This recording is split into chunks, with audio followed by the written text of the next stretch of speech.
Look at the White House this afternoon on the eve of a high-stakes summit between U.S. President Donald Trump and Russian President Vladimir Putin. Trump now saying he believes Putin is ready to make a deal to end the war in Ukraine. But speaking with Fox Radio this morning, Trump said if progress is made, there could be a second meeting involving Ukrainian President Volodymyr Zelensky.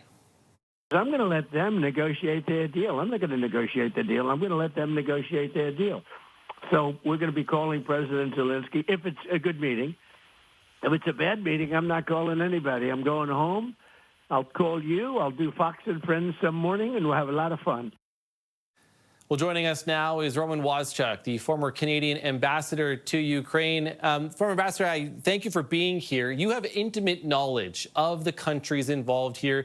You have been there. You understand this. What do you make of this meeting tomorrow? And should there be any hope for Ukraine to bring a possible end to this conflict? There is always hope.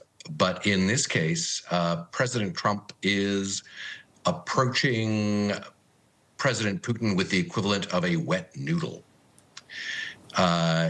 He has mentioned that he's kind of ambivalent about the whole thing in the interview you quoted. And before that, the White House announced that sanctions really aren't on the table anymore. So in that sense, President Trump is taking a less confrontational approach to Putin than he is, for example, to Canada on trade.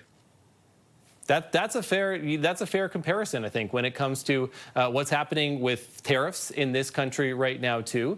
I want to get understanding and continue for us and for our viewers too about, this does feel, and I've been asking, does it feel like a show for both of these world leaders on this stage, especially because it is not going to involve President Zelensky at this point in this meeting, even though that Trump still keeps talking about the possibility of a second meeting.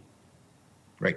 So if we kind of rewind, from the point of view of the coalition supporting Ukraine, which was built in large part by President Biden and the Europeans and by Canada, it was ostracizing President Putin. He was kept out. He was seen as an aggressor and therefore not a nice person that you would shake hands with.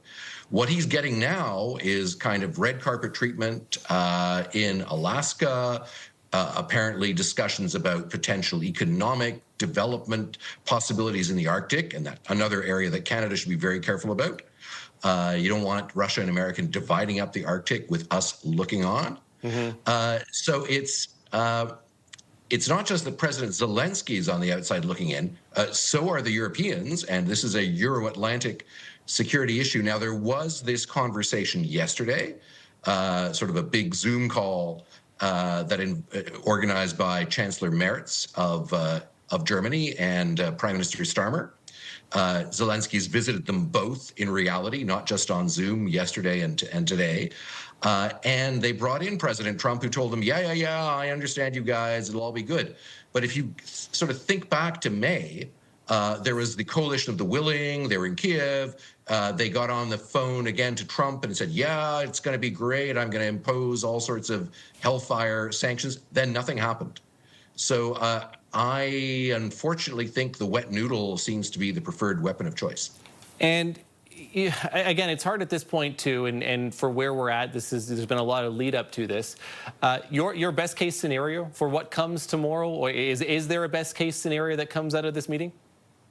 There could be. Again, the preconditions don't seem to be there for it, but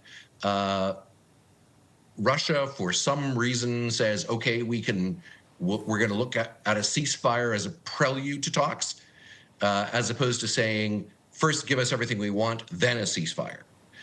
If President Trump somehow manages to cajole that out of them, deploying 2 wet noodles, then that will be the best possible outcome. Roman Waschuk, former Canadian ambassador to Ukraine. Roman, thank you for your time today. Appreciate this. You're very welcome.